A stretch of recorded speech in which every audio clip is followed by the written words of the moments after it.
News. Now, more on the latest building collapse in New York. You might have heard a few moments ago, I was talking about the Salomon Brothers building collapsing.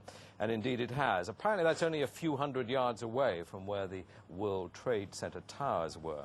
And it seems that this was not a result of a new attack. It was because the building had been weakened during this morning's attacks. We'll probably find out more now about that from our correspondent, Jane Stanley. Jane, what more can you tell us about the Salomon Brothers building and its collapse?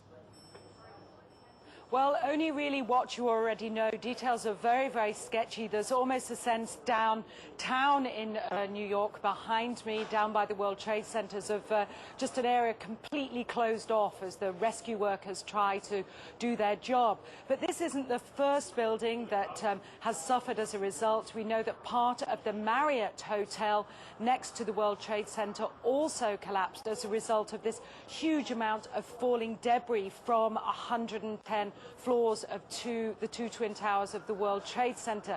As you can see behind me, the Trade Center appears to be still burning. We see these huge clouds of smoke and ash, and we know that behind that there's an empty piece of what was a very familiar New York skyline, a symbol of the financial prosperity of this city, but completely disappeared now, and New York is still unable to take on board what has happened to them today.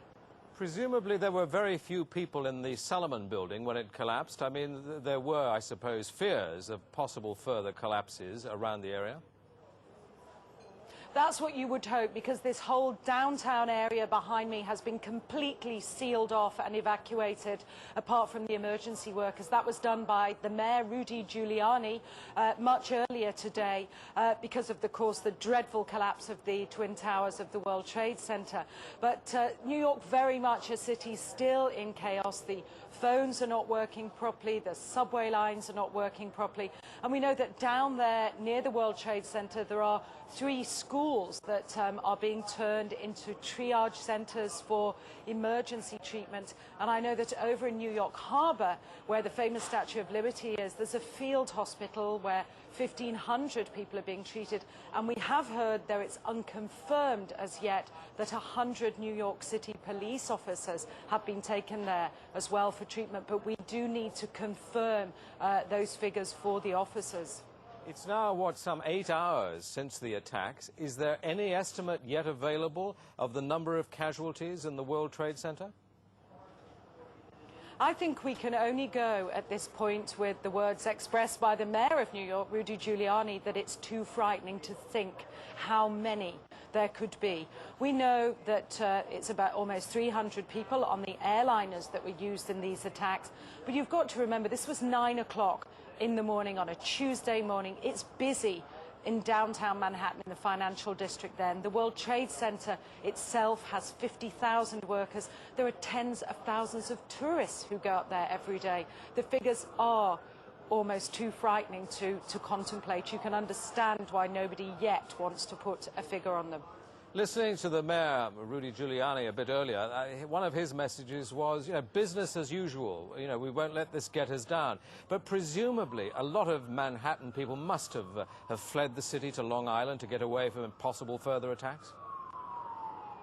Well, a lot of people were certainly trying to, but you remember that very early on, all the bridges and tunnels to the city, as well as the airports, were closed. New York was sealed, essentially. Now, we do know that the Long Island Railroad has begun running again to get people out of the city if they can, and people who can't manage to get out and perhaps lived in that area, they're being offered accommodation in empty school buildings. But certainly I saw earlier on today huge crowds of people desperately trying to walk up upper Manhattan to get as far away as possible.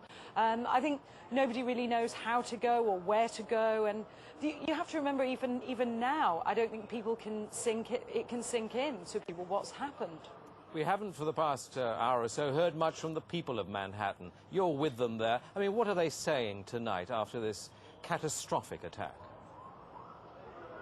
As I said, many just cannot believe this has happened, and I've seen you know, big burly men and women with you know, tears in their eyes today, shaking their heads, wondering what on earth is going on. There was a sense of panic. Our reports from the scene were of people just absolutely horrified. And I've already seen some photographs of that a man took down in the downtown area, and it looks like the aftermath of a huge atom bomb or something, just full of debris and of like a white carpeting of snow from all the dust and rubbish that had fallen. I don't think people can comprehend. They certainly have lost any feeling of safety.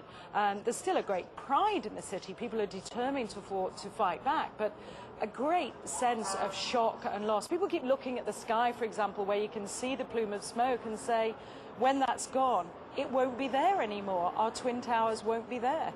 Such a symbol of New York.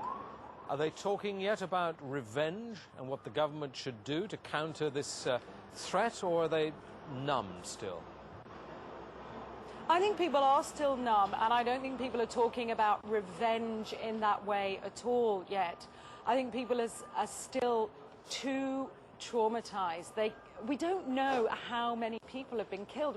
We can't even put a figure. I think when you talk to people on they daren't even say how many people might have been killed and injured. And I think that feeling, until the idea of the devastation, people don't really know what to say or what to think. I think they feel the bubble of their security as being in America has definitely been popped. This city and this country will not be the same. But they don't really know where to turn. That's the very sad thing. I think there's going to be a lot of very, very traumatized people that has hit them very, very hard. Jane, I think many of us, when we heard the news, perhaps on the radio earlier today, were completely flabbergasted by it and just couldn't comprehend it. I mean, it almost sounded too far-fetched. I was wondering what it's felt like for you being in Manhattan. Well, unfortunately, I think we've lost the line with Jane Stanley in Manhattan. Perhaps we can rejoin her and follow that up later. Across America, citizens are trying to come to grips with the enormity of what has happened.